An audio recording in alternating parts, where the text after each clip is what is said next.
El velo que ahoga.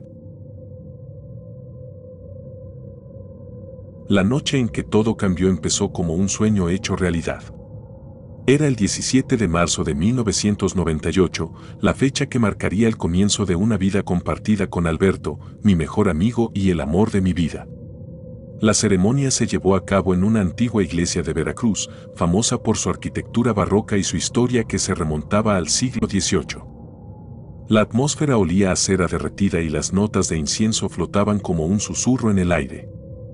Los días previos, mi madre y las tías habían hablado sobre los rumores que rodeaban a la iglesia. Es un lugar de belleza y tragedia, decía la abuela mientras contaba historias sobre bodas que habían terminado en desgracia. No les di importancia.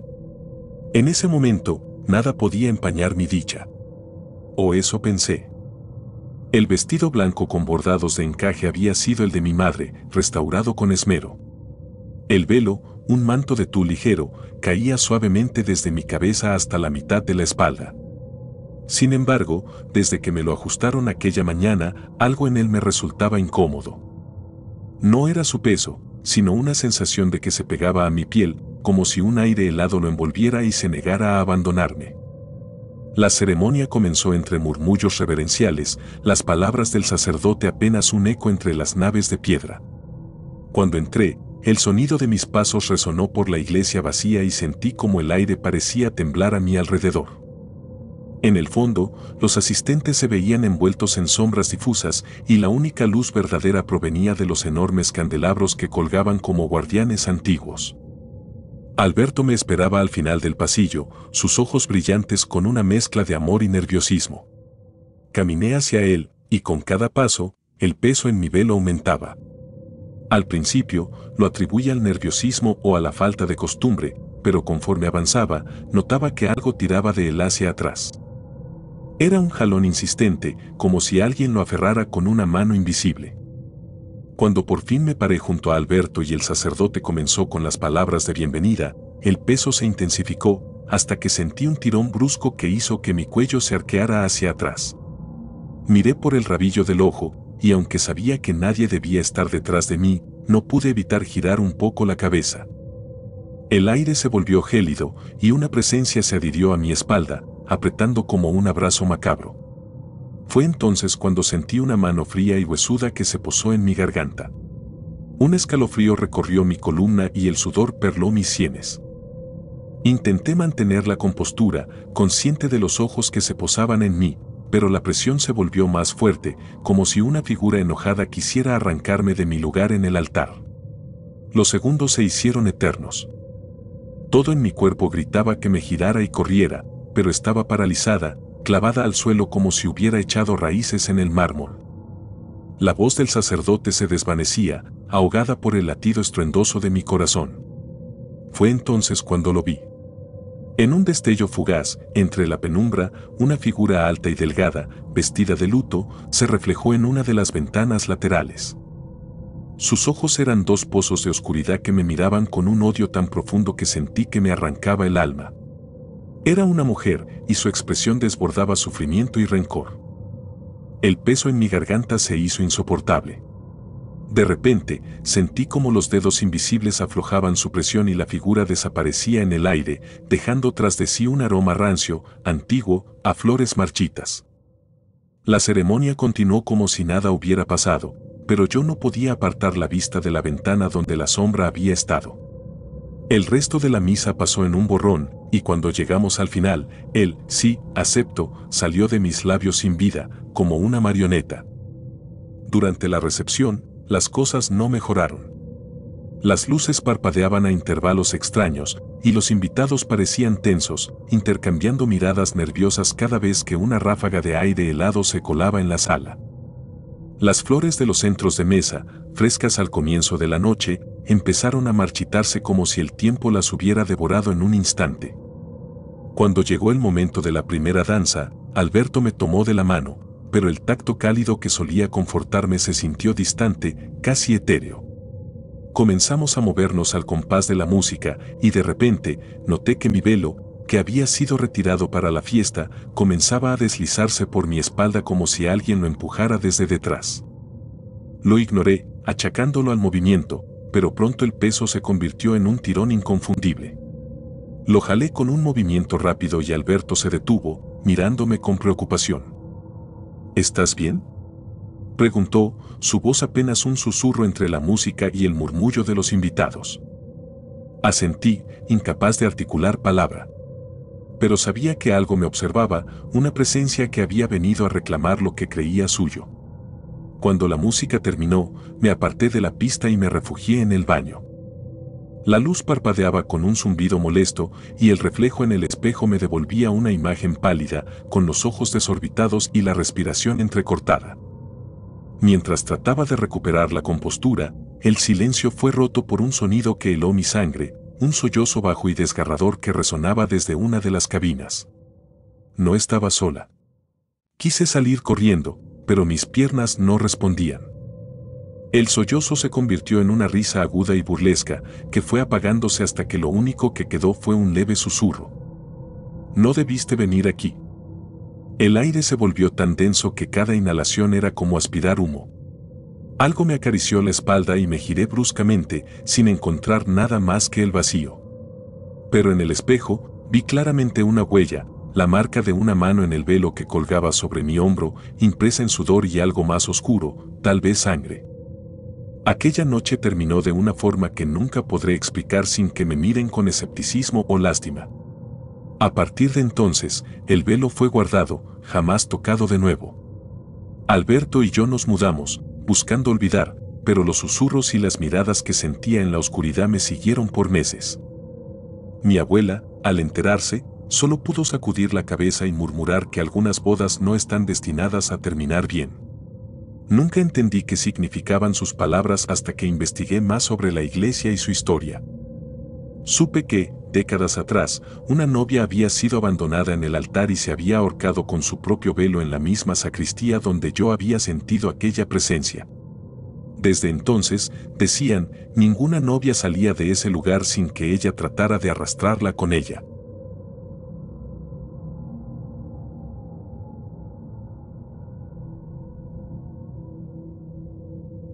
El llanto de la novia. Los recuerdos de aquella boda se despliegan ante mí como un mosaico de emociones contradictorias, felicidad, incredulidad y, sobre todo, un miedo tan profundo que me cuesta describirlo sin que se erice la piel de mis brazos. Mi primo Andrés, siempre el más despreocupado y alegre de la familia, iba a casarse en una antigua hacienda en Cusco, conocida por sus siglos de historia y ecos de leyendas que hasta ese día me parecían cuentos para asustar a los niños. Desde el momento en que llegamos a la hacienda, una sensación indescriptible me abrazó el pecho, como si el aire estuviera impregnado de una carga invisible. La ceremonia, programada para el atardecer, prometía ser un espectáculo hermoso. El sol se reflejaba en las piedras coloniales y los campos circundantes parecían danzar bajo una brisa suave. Pero, a medida que avanzaba la tarde, las sombras comenzaron a alargarse, teñidas de un tono que se antojaba amenazante. Los invitados, vestidos de gala, murmuraban entre ellos mientras los últimos detalles se ultimaban. La novia, Verónica, era una belleza radiante con una sonrisa que iluminaba la penumbra de la hacienda. Sin embargo, cuando el sacerdote empezó a hablar, algo cambió en el ambiente. El murmullo del viento se extinguió y un silencio inexplicable se asentó entre nosotros, denso y pesado. Fue entonces cuando escuché la primera nota. Un solo violín, claro y solitario, hizo eco desde un rincón que no podía ubicar. La melodía era inquietante, llena de una tristeza que me erizó el cabello en la nuca. Miré a mi alrededor, esperando encontrar la fuente de la música, pero las expresiones desconcertadas de los demás reflejaban mi propia incertidumbre. Nadie había contratado músicos para ese momento, y mucho menos para interpretar una pieza tan perturbadora. El sonido persistió, envolviendo a los asistentes en un manto de tensión. Mis ojos captaron un movimiento en la entrada principal de la hacienda. Una figura se perfilaba en la penumbra, una mujer alta, con un vestido de novia antiguo, de encaje amarillento y desgastado, que goteaba agua. Sus hombros se sacudían con sollozos casi silenciosos, pero suficientes para que la melodía de los violines pareciera cobrar un sentido aún más doloroso. El terror me inmovilizó. No era solo su presencia espectral, sino el hecho de que la reconocía. Había escuchado su historia, contada como un susurro en reuniones familiares. Se decía que hacía muchos años, una novia había muerto en ese mismo lugar. La leyenda afirmaba que fue traicionada por su prometido, quien desapareció la noche de su boda, dejándola deshecha. Ella, consumida por el dolor, fue encontrada días después flotando en el río que cruzaba la propiedad. Los minutos se arrastraron, pesados como una losa. La figura de la mujer avanzó unos pasos, dejando a su paso un rastro húmedo que se expandía en formas parecidas a manos alargadas, aferrándose al suelo como buscando anclarla. Una de mis tías, quien se encontraba cerca de la puerta, intentó acercarse, pero un crujido seco, como de madera rompiéndose, la detuvo en seco. El sonido pareció surgir de la nada y de todas partes al mismo tiempo. La melodía cesó abruptamente, dejando un silencio más ensordecedor que la música misma.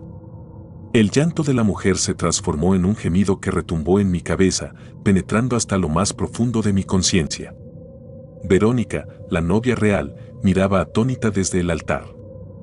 Sus labios temblaban y sus manos aferraban el ramo con tal fuerza que las flores parecían aplastarse bajo su presión. El sacerdote retrocedió, incapaz de articular una palabra. Mi instinto me llevó a buscar a Andrés entre la multitud, pero mi primo ya no estaba en el altar. Había dado unos pasos hacia la mujer, como si una fuerza invisible lo arrastrara. Sus ojos, normalmente cálidos y llenos de vida, parecían ahora vidriosos, ausentes. Intenté gritar su nombre, pero mi voz murió en mi garganta, asfixiada por el terror. Entonces, todo sucedió en un parpadeo. La figura de la novia fantasma alzó la vista. Sus ojos, dos cuencas vacías que destilaban agua turbia, me miraron directamente. Sentí un frío que me atravesó el pecho, robándome el aliento. Andrés se desplomó al suelo sin emitir un sonido, como una marioneta a la que le cortan los hilos. El caos estalló entre los invitados. Algunos gritaban, otros simplemente quedaban paralizados, sin saber si correr o quedarse. Yo me lancé hacia mi primo, sin pensar, sin respirar.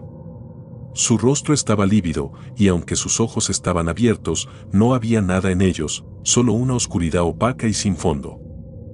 Verónica dejó caer el ramo y corrió hacia él, su vestido blanco ahora manchado de una humedad que no pude explicar.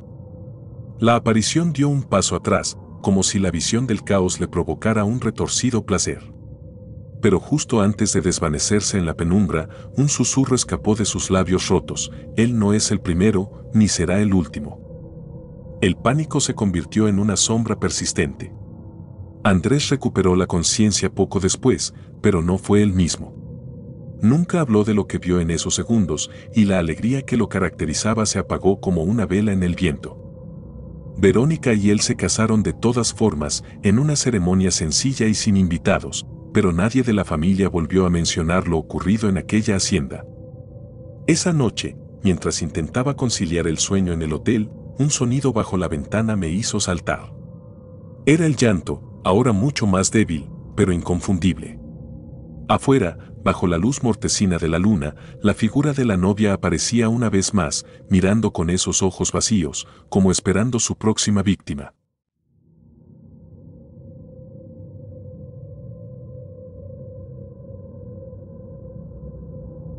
Las campanas de muerte.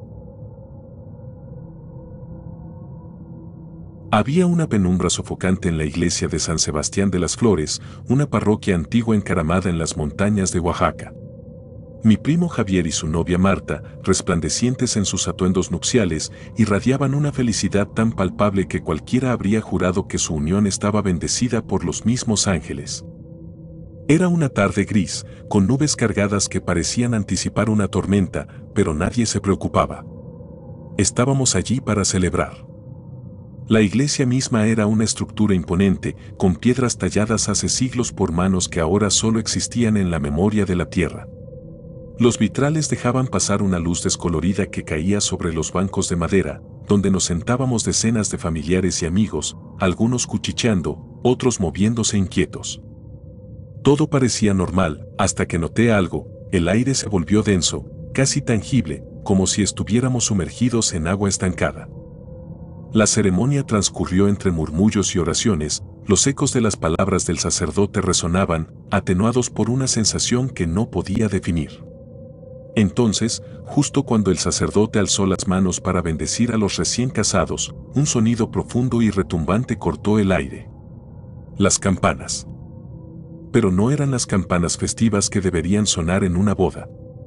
No, eran campanas fúnebres, pesadas y sombrías, que hacían temblar las vigas del techo. La reacción fue inmediata. Algunos asistentes se levantaron confundidos, sus ojos buscando respuestas en los rostros de los demás. Yo sentí un escalofrío recorrerme la espalda, la piel erizándose como si una corriente eléctrica invisible me hubiese tocado. Las campanas continuaban y el sonido era tan extraño, tan antiguo, que parecía provenir del mismo infierno. El sacerdote, sorprendido, titubeó antes de dar un paso atrás. Javier y Marta se miraron, el miedo empañando su alegría. Intenté mantener la compostura, pero algo en mí se rompió cuando vi al sacristán, un hombre de edad avanzada que conocía la iglesia como la palma de su mano, cruzar el altar con una expresión que solo podría describir como terror puro. Alguien gritó. Fue una mujer en la última fila, cuya cara había adquirido un tono ceniciento.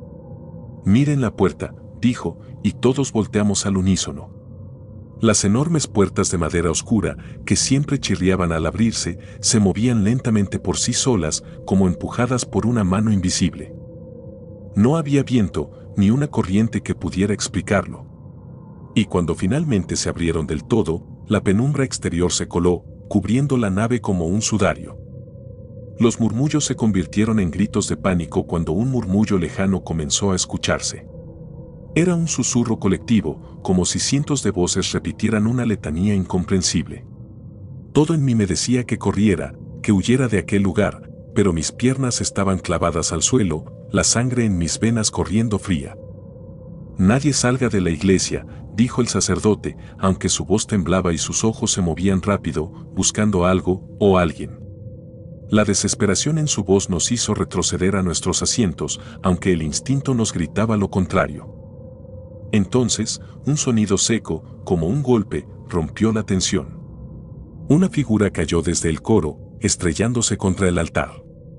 Era Carlos, un joven del pueblo que ayudaba en la iglesia. Sus ojos estaban abiertos, pero no había luz en ellos, su cuello estaba torcido en un ángulo imposible. Nadie podía respirar. Las campanas cesaron de golpe y un silencio sepulcral se apoderó del lugar, tan espeso que cada latido de mi corazón resonaba en mis oídos como un tambor. Mi primo Javier, que se había acercado a Marta, la tomó de la mano. Sus labios se movieron como si rezara, pero sus ojos solo reflejaban el vacío. Entonces, vi algo que nunca olvidaré, una sombra se deslizó detrás de ellos, moviéndose de manera antinatural. Su silueta era como un retazo de oscuridad líquida. No había nada humano en ella. La sombra se detuvo, y por un momento el tiempo pareció congelarse. Todos la vimos, todos la sentimos. Era como si la iglesia misma estuviera reteniendo el aliento. Marta emitió un suspiro que se transformó en un grito desgarrador cuando la sombra se lanzó sobre ella, envolviéndola en un abrazo frío y sofocante. Javier intentó apartarla, pero sus manos traspasaron el vacío, inútiles. El pánico se desató. La gente corría hacia las salidas, tropezando entre sí, algunos llorando, otros lanzando plegarias incoherentes. Pero las puertas no cedían, por más que las empujaran. Estábamos atrapados, y la sombra, alimentada por el caos, se multiplicaba en formas indescriptibles que surgían desde las esquinas y los arcos, llenando la iglesia con una oscuridad palpitante. Me arrojé al suelo, protegiendo mi cabeza con las manos. Podía escuchar los latidos de mi corazón como tambores en mis sienes, y los gritos de los demás se mezclaban con un zumbido profundo que venía desde el fondo de la iglesia, un sonido que parecía reír, burlarse de nuestro miedo. Cuando me atreví a levantar la vista, la sombra había desaparecido y Marta yacía en el suelo, inmóvil. Javier, arrodillado a su lado, lloraba, sus manos cubiertas de una sustancia negra y viscosa. A su alrededor, el resto de los asistentes se encogían, temblando, algunos inconscientes. Nadie se movía. Nadie se atrevía a pronunciar palabra. El sacristán, con una voz apenas audible, finalmente rompió el silencio. Estas campanas, hace décadas que no sonaban. Solo lo hacían cuando alguien moría aquí. El aire se volvió más ligero de repente y las puertas finalmente cedieron, dejando entrar la luz pálida de la tarde. La gente comenzó a salir tambaleándose, sin mirar atrás, susurrando historias que nadie creería. Pero yo, con el rostro empapado de sudor y lágrimas, sabía que algo más había muerto en esa iglesia. Algo que no se podía explicar, algo que se quedaría allí, en las sombras, esperando la próxima ceremonia.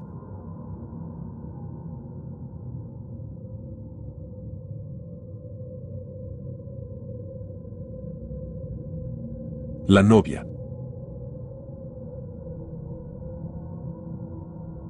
El día que mi hermana Camila se casó fue una fecha marcada en el calendario de nuestra familia como el punto de inflexión.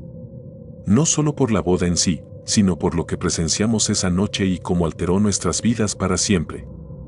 Todo comenzó como cualquier celebración, entre risas y la alegría desbordante de los invitados. Las luces cálidas colgando en guirnaldas sobre las mesas y una brisa fresca filtrándose a través de las ventanas abiertas del salón antiguo en el centro de Guatemala. El lugar había sido elegido con cuidado. Una hacienda con más de un siglo de historia, con techos altos y un salón de baile que había albergado innumerables celebraciones.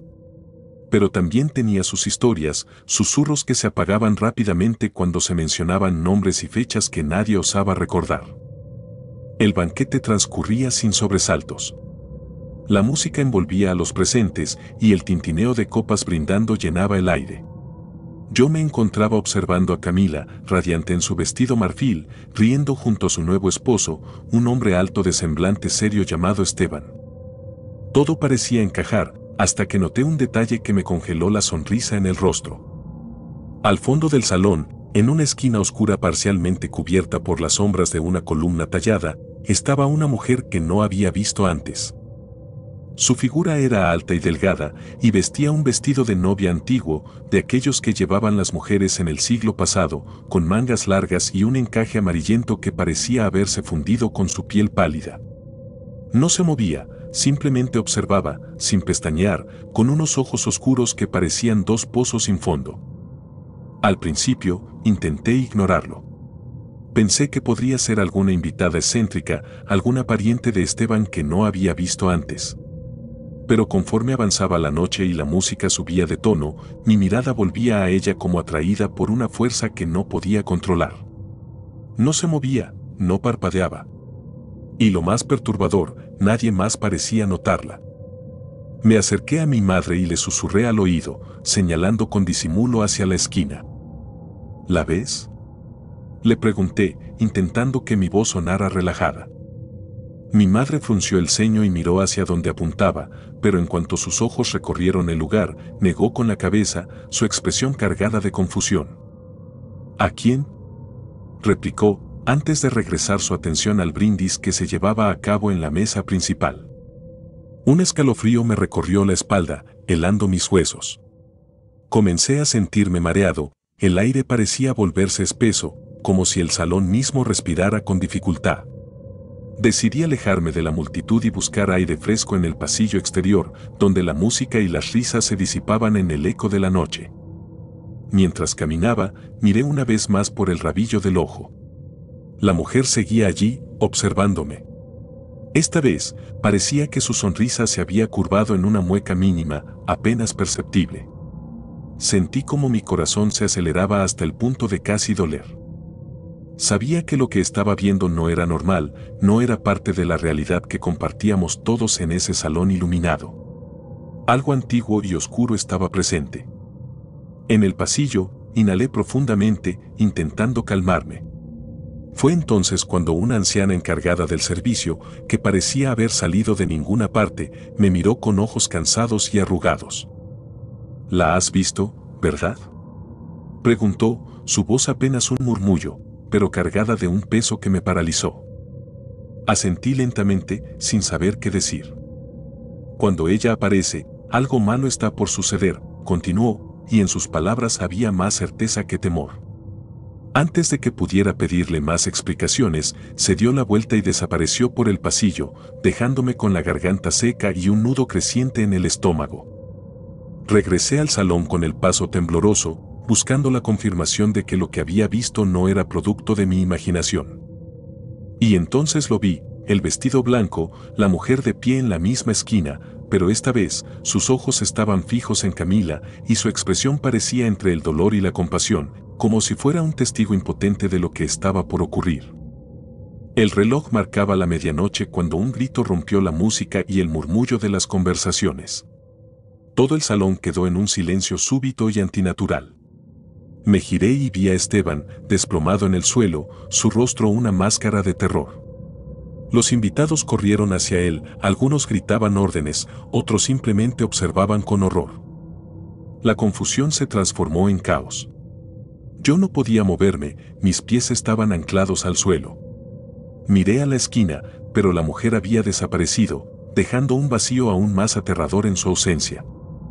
Horas más tarde, la ambulancia llegó, y con ella la noticia que cortó nuestra alegría en seco. Esteban no respiraba, y aunque intentaron reanimarlo, nada pudo hacerse. Los doctores mencionaron una arritmia súbita, un fallo inexplicable en un hombre joven y saludable. Pero yo sabía, en lo profundo de mi ser, que había sido algo más, algo que no podía explicarse con palabras ni ciencia. Al día siguiente, mientras el sol de la mañana apenas calentaba la fría fachada de la hacienda, decidí hablar con los dueños del lugar. Una pareja de ancianos que habían heredado la propiedad hacía décadas. El hombre, de mirada dura y voz rasposa, escuchó mi relato en silencio. Cuando mencioné a la mujer del vestido de novia, sus ojos se estrecharon y su mandíbula se tensó. La han visto antes, admitió finalmente, cruzando los brazos como si un peso invisible lo aplastara. Aparece cuando la unión que se celebra está condenada. Su historia es tan vieja como esta casa. Una novia, engañada y traicionada, que fue encontrada sin vida aquí hace más de 100 años, el día que debió ser la celebración de su amor.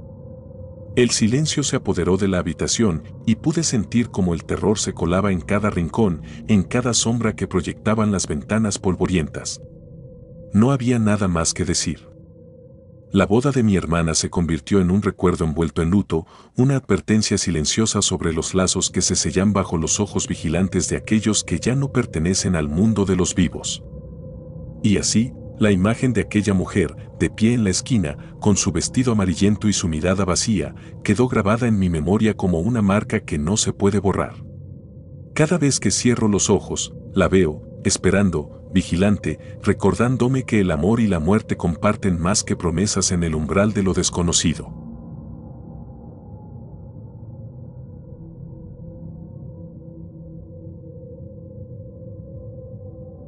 El rostro en la ventana. La noche en que todo ocurrió, Quito parecía envuelta en una niebla impenetrable, como si la ciudad misma se resistiera a ver lo que estaba por suceder. El antiguo hotel que habíamos escogido para la boda tenía una reputación que se extendía como un susurro oscuro entre los lugareños, un sitio cargado de historias y ecos de memorias truncadas. Las paredes se erguían altivas, vestidas de yedra, y sus ventanas se asomaban como ojos centenarios que presenciaron más de lo que podían narrar.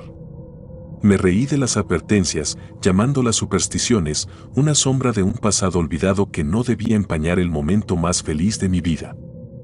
La ceremonia transcurrió como un sueño, con la luz de las velas parpadeando y el aire embalsamado de flores blancas. El vestido de mi esposa flotaba como un espectro de seda mientras avanzaba por el pasillo, y el murmullo de los asistentes se desvanecía tras cada paso, hasta que el mundo se redujo a nosotros dos y el temblor de nuestras promesas. La fiesta se trasladó al salón principal del hotel, una estancia vastísima adornada con espejos que duplicaban el brillo de las lámparas de araña. Fue ahí donde lo noté por primera vez. Un destello. Algo, alguien, parado fuera, más allá de la ventana de vitrales que bordeaba el lado oeste del salón.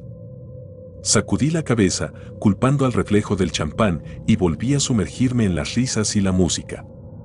Pero la noche no estaba dispuesta a dejarme en paz. Mientras danzábamos, algo helado rozó mi nuca. Giré de golpe, lo suficientemente rápido para ver cómo una sombra se deslizaba tras una cortina que parecía moverse sola. No podía negar la sensación de ser observado. No estaba solo en esa sala, y lo sabía en el fondo de mis huesos. Los fotógrafos se movían como sombras entre los invitados, capturando sonrisas y brindis. La cámara de Francisco, un viejo amigo, hacía un ruido extraño al disparar, como si se resistiera al destello. Recuerdo haber visto su cara cambiar, primero a desconcierto, luego a un terror mal disimulado. Me acerqué a él, bromeando para aliviar la tensión. ¿Qué pasa?, le pregunté, intentando que mi voz no temblara. No respondió, solo levantó la cámara y me mostró la última imagen. Era una instantánea de mi esposa riendo junto a su madre. En la ventana detrás de ellas, claramente visible, estaba un rostro pálido, sin ojos, solo cuencas vacías que lloraban oscuridad. Un escalofrío recorrió mi espina, frío como la tumba. Miré la ventana, esperando ver la misma figura, pero no había nada. Solo mi reflejo pálido y distorsionado. La leyenda del hotel me vino a la mente, un cuento contado en las horas de la madrugada por aquellos demasiado ebrios o nostálgicos como para callar. Un hombre, abandonado por su prometida el día de su boda, había terminado con su vida en esa misma sala, jurando maldecir a cualquier pareja que intentara sellar su amor allí. Sus últimas palabras, según decían, fueron una plegaria perversa: nadie se unirá bajo este techo sin que yo sea testigo. Intenté desterrar la historia de mi cabeza, pero las cosas solo empeoraron. Mis invitados empezaron a notar los cambios en el ambiente. Algunos mencionaron que el aire se volvía más denso, como si una presión invisible se abatiera sobre nosotros. Mi tía, que era tan supersticiosa como cariñosa, se persignó varias veces antes de dirigirse al baño, jurando que alguien le había susurrado su nombre. No volvió a la fiesta. La encontramos más tarde, desmayada en el pasillo, con una marca en el cuello que parecía una mano. La música, antes animada, se volvió extrañamente distante, como si se escuchara desde el otro lado de una pared gruesa. Intenté tranquilizar a los invitados, pero los murmullos crecieron, y la risa nerviosa se convirtió en silencio. Mi esposa me buscó con la mirada, sus ojos amplios y asustados, y supe que también lo había visto. Ese rostro. Esos ojos vacíos que nos observaban, que se burlaban de nuestra felicidad. De pronto, una de las lámparas de araña comenzó a balancearse, como si una mano invisible la empujara.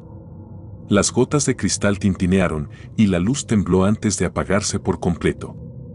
El salón quedó en penumbras, bañado solo por la luz espectral de la luna que atravesaba las ventanas. Un golpe sordo resonó y alguien gritó. La multitud empezó a dispersarse, chocando entre sí, buscando la salida. Un viento frío, irreal, se coló por debajo de las puertas y apagó las pocas velas que quedaban.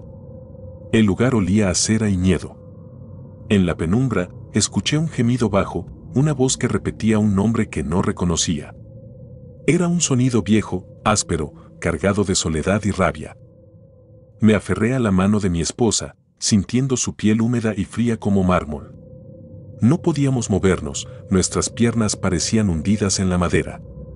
Fue entonces cuando la vi de nuevo, la cara en la ventana, más cerca esta vez. Sus labios se movían, formando palabras que no podía escuchar pero que sentía en cada latido errático de mi corazón. Quería escapar, correr y no volver jamás, pero el peso de su mirada me mantenía anclado. Los gritos afuera se mezclaban con el golpeteo de pasos frenéticos, el eco de puertas abriéndose y cerrándose. Pero nosotros, los protagonistas de esa noche maldita, estábamos atrapados en un baile macabro. La figura se despegó de la ventana y, en un parpadeo, estaba dentro. Alta, desgarbada, vestida con ropas anticuadas empapadas de sangre seca. Los ojos vacíos ahora nos miraban directamente, como dos abismos dispuestos a tragarnos. Finalmente, logré moverme. Me lancé hacia la puerta, arrastrando a mi esposa conmigo, mientras sentía el aliento frío de algo demasiado cerca de mi cuello. No miré atrás, no quería ver lo que sabía que estaba allí, lo que podía sentir apretando el aire entre nosotros. Cuando por fin salimos al frío aire de la noche, jadeando, el hotel detrás de nosotros se alzó indiferente, como si nada hubiera pasado. Mis amigos y familiares nos miraban, algunos lloraban, otros aún gritaban incoherencias sobre figuras y voces. La policía llegó pronto, buscando explicaciones que nadie podía dar. Las fotos de esa noche, las pocas que quedaron, fueron confiscadas, excepto una que Francisco me entregó en secreto antes de irse, sus ojos aún nublados por el miedo. Era la misma imagen, mi esposa, la ventana y el rostro pálido que nos miraba con una sonrisa vacía. Nunca volvimos a hablar de esa noche. Pero, a veces, en las madrugadas más frías, cuando el sueño se resiste y los recuerdos reptan, siento esa presencia cerca. Y aunque nos mudamos lejos de Quito, hay noches en que escucho ese susurro áspero, un nombre perdido que no me pertenece. Y sé, con certeza, que nunca estuvimos solos. Y que, en alguna parte, él aún espera, inmóvil y vigilante, entre las sombras.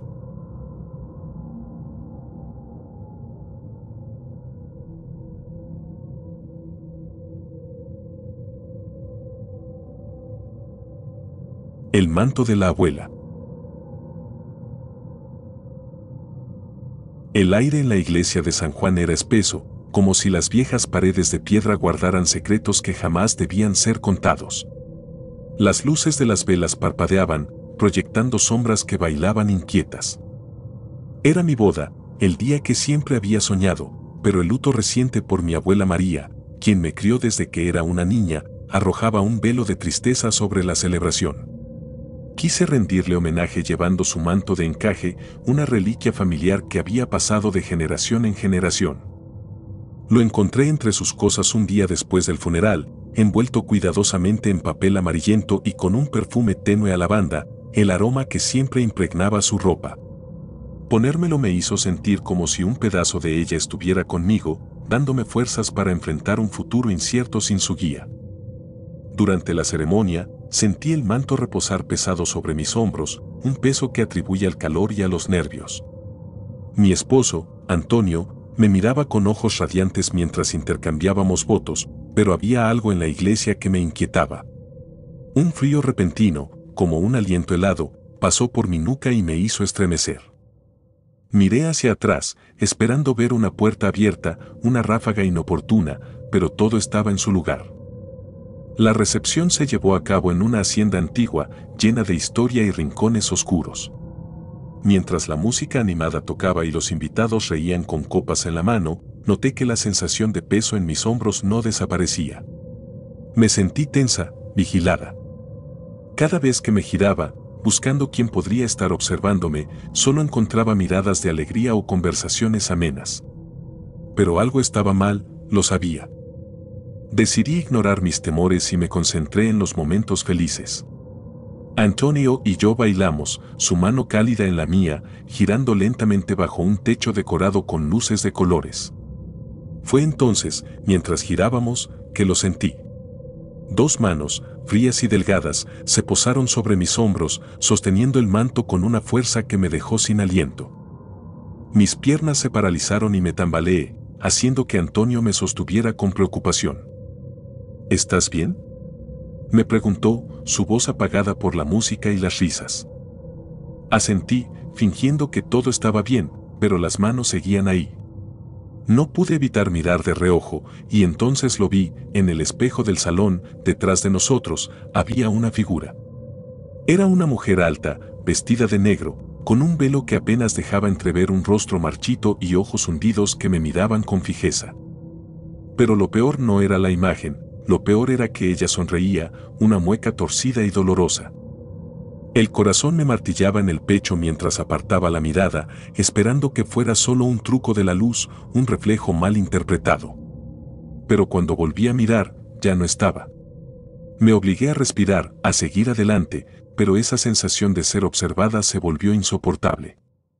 El calor se volvió sofocante y el aire olía a lavanda, pero no era un perfume suave, era denso, como el de flores marchitas. Salí al jardín, buscando un respiro, un momento para recuperar la calma. La noche estaba tranquila, con el canto lejano de las cigarras y un cielo salpicado de estrellas. pero no había silencio que pudiera calmar el temblor de mis manos. Me apoyé contra un árbol y cerré los ojos, rogando que todo fuera parte de mi imaginación. Estoy contigo. La voz era baja, apenas un murmullo, pero se sintió como si me hubieran gritado al oído. Me giré con un sobresalto, pero no había nadie. El jardín estaba vacío. Empecé a caminar de regreso, mis pies pesaban como si arrastraran cadenas invisibles. Antes de entrar al salón, vi mi reflejo en las ventanas de la casa. El manto se movía, no con la brisa, sino como si alguien lo levantara desde atrás. Unos dedos huesudos y pálidos lo sostenían por los extremos, las uñas quebradas rozando la tela. Entré de nuevo al salón, el estruendo de la música me recibió como un golpe. Mis amigas se acercaron, comentando lo hermosa que lucía y cómo el manto le daba un toque único al vestido. Traté de sonreír, pero mi mente giraba, tratando de entender lo que estaba sucediendo. La idea de quitarme el manto me asaltó, pero una fuerza invisible, casi una voz en mi cabeza, me lo impidió. Déjalo, susurraba, y lo dejé. La noche avanzó y la celebración comenzó a decaer. Los invitados se despedían uno a uno, y Antonio, cansado, fue a buscar su abrigo. Yo me quedé sola, en medio de la pista de baile vacía, cuando la última melodía empezó a sonar. Era una canción lenta, antigua, una que mi abuela tarareaba cuando pensaba que nadie la escuchaba. El eco de sus notas llenó el espacio, y el aire se volvió gélido. Un escalofrío me recorrió, inmovilizándome. Alguien caminaba por detrás de mí. Lo supe por el crujido de las tablas del suelo, por el roce apenas perceptible de una tela arrastrándose. Pero no podía girarme, no podía mover un músculo. Sentí un aliento en la base del cuello y esa voz, la misma que había oído en el jardín, volvió a hablar. Siempre estaré contigo. El manto se apretó contra mi piel, como si cobrara vida propia, y un peso familiar, un calor extraño, me envolvió. Mis ojos se cerraron un momento y, cuando los abrí, vi a mi abuela reflejada en las ventanas del salón, parada detrás de mí, con su expresión mezcla de amor y tristeza. Sus manos descansaban en mis hombros, los mismos dedos que aparecían en las fotos. El miedo fue reemplazado por una oleada de comprensión. Quería que supiera que la sentía, que no la había olvidado. Pero antes de que pudiera decir algo, la imagen se desvaneció y el manto se aflojó. Antonio regresó, sonriendo y ajeno a lo que había pasado, pero me detuvo al ver mis lágrimas. ¿Qué ocurre?, preguntó, confundido. Tomé aire, sintiendo que el peso finalmente se había levantado, pero el olor a lavanda persistía. Sonreí con melancolía, acariciando el encaje del manto y susurré, más para mí que para él. Nada, es solo que ella también estuvo aquí. Esa noche, después de que los últimos invitados se fueran y la casa quedara en silencio, noté que el manto descansaba sobre una silla, inmóvil. Pero en la oscuridad, cuando el sueño empezó a vencerme, escuché un suave tarareo, una canción que conocía muy bien. Y supe que no estaba sola.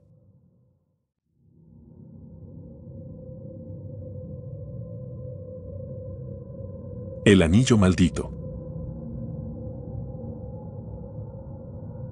Desde la primera vez que vi los anillos, algo en mi interior me advirtió que algo no estaba bien. Era un día sofocante de verano en Buenos Aires. Recorríamos las callejuelas del centro, buscando la joya perfecta para sellar nuestro compromiso.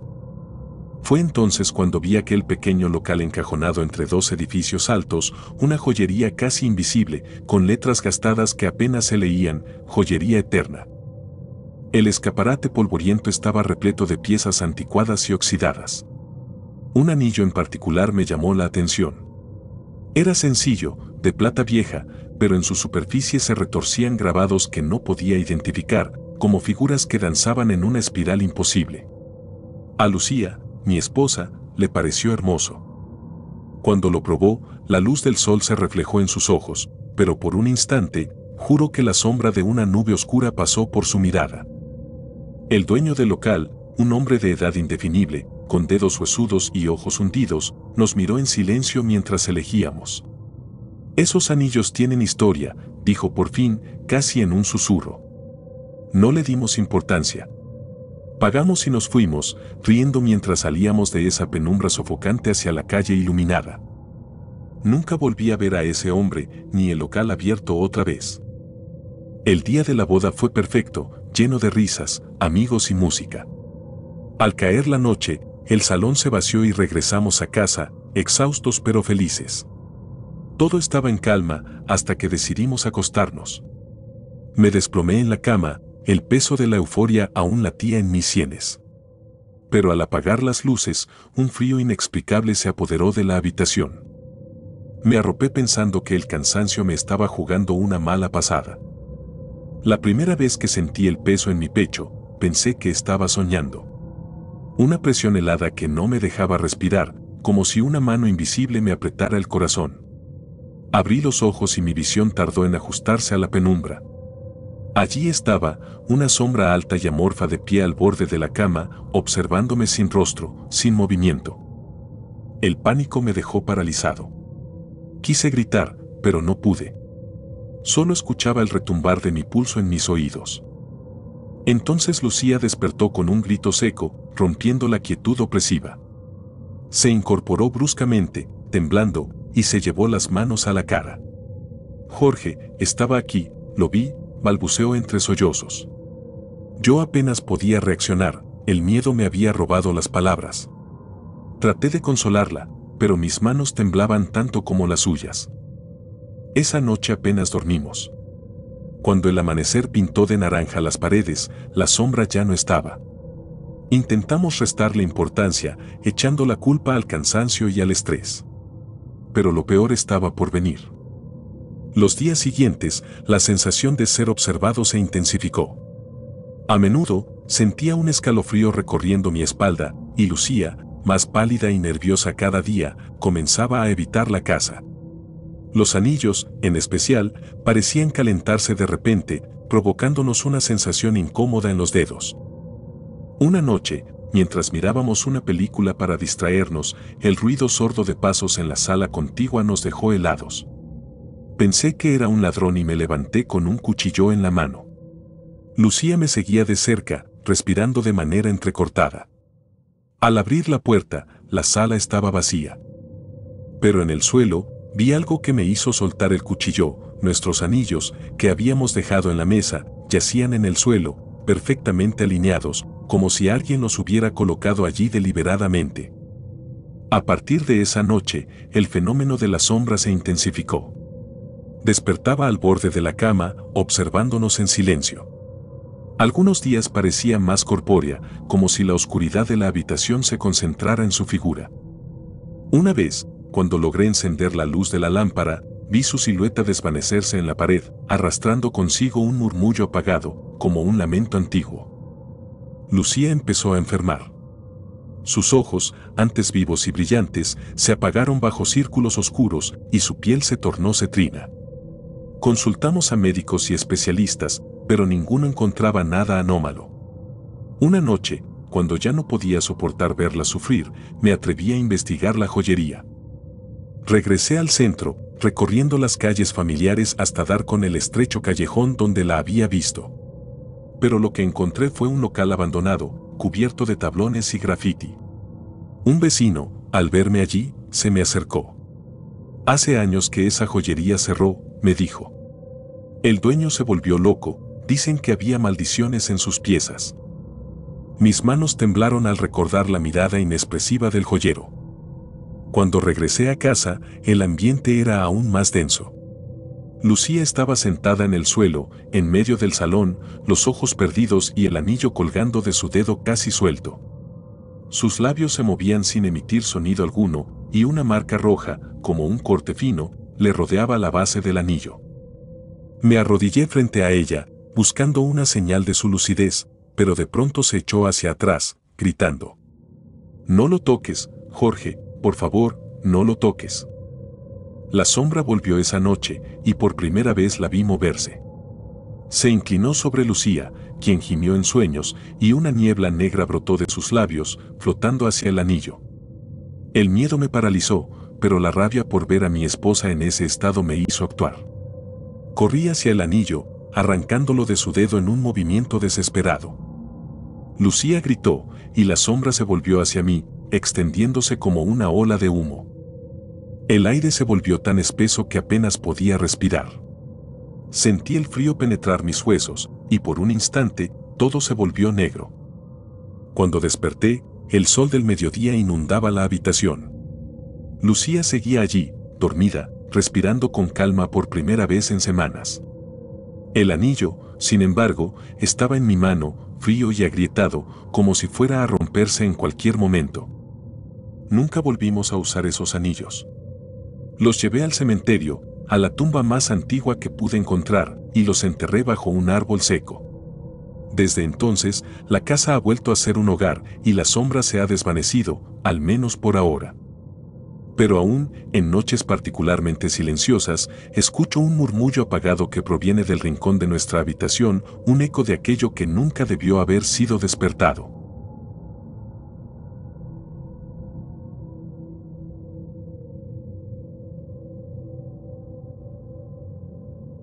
El encaje del cementerio. La boda se llevó a cabo en una iglesia humilde, construida en el corazón de un pueblo que apenas aparecía en los mapas. Había algo en el aire, una tensión casi imperceptible que hacía vibrar las paredes de piedra antigua y retumbaba en mi pecho. Era el lugar donde me casaría con Sofía, mi amor de toda la vida. Desde que éramos niños, soñábamos con el día en que nos miraríamos a los ojos y prometeríamos estar juntos por siempre, pero nada podría haberme preparado para lo que esa tarde oscura nos deparaba. Todo comenzó cuando mi abuela, una mujer endurecida por los años y los secretos de la familia, insistió en que Sofía debía usar un encaje especial en su vestido. Era un trozo de tela delicada, de un blanco apagado y bordado con patrones intrincados que recordaban flores marchitas y espinas retorcidas. Decía que lo había encontrado en una tienda de antigüedades al otro lado del río, un lugar donde las reliquias perdidas y los ecos de vidas pasadas se acumulaban como sombras. «Es un encaje bendecido, trae suerte», murmuró mientras lo pasaba por sus dedos huesudos, sus ojos grises brillando con una intensidad que no podía ignorar. Sofía, siempre respetuosa de las tradiciones, aceptó, y el vestido que se había preparado cobró una nueva y extraña belleza.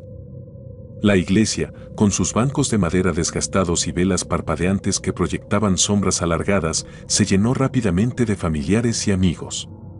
La luz del día se filtraba por los vitrales de colores, pintando las caras de los asistentes con tonos rojos y azules que parpadeaban como las llamas de una hoguera.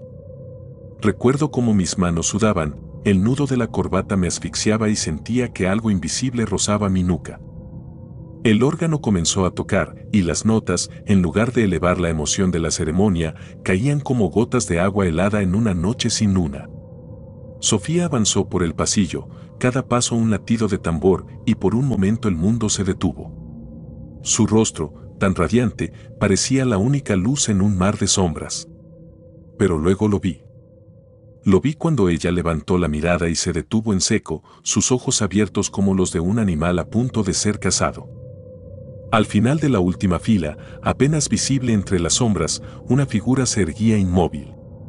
La mujer llevaba un vestido que era idéntico al de Sofía, con el mismo encaje, pero más envejecido, como si hubiera sido tejido en una época muy lejana. Su velo era tan espeso que solo podía distinguirse la vaga silueta de su rostro. Pero luego, cuando la luz de una vela vacilante la iluminó, noté un destello de algo imposible: huesos. El rostro bajo el velo era un cráneo con restos de piel seca y vacíos donde los ojos deberían estar. El desmayo de Sofía llegó como una cuerda que se rompe de golpe. Corrió un murmullo por la multitud, y yo, sacudido del estupor, corrí hacia ella. Mientras la levantaba en mis brazos, el aire olía a incienso y cera quemada, pero también a algo rancio, algo que no debía estar ahí. Sentí una presencia que se deslizaba entre los bancos, un susurro que me heló la sangre. El sacerdote, visiblemente alterado, intentó continuar con la ceremonia mientras los murmullos se desvanecían. Sofía, recuperándose lentamente, insistió en seguir. Temblaba, pero su determinación era un faro en medio del caos. La misa se reanudó, pero algo estaba mal. Los cantos corales, que deberían haber sido un himno de alegría, sonaban distorsionados, como si varias voces se hubieran unido para formar un eco fúnebre. Sofía apretaba mi mano con fuerza, sus dedos fríos como el mármol.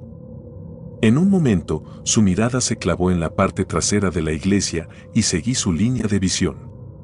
La figura seguía ahí, observando, más cerca. Podía sentir su presencia como un peso en el aire. Al decir los votos, noté que el encaje de su vestido parecía moverse, como si los hilos cobraran vida propia.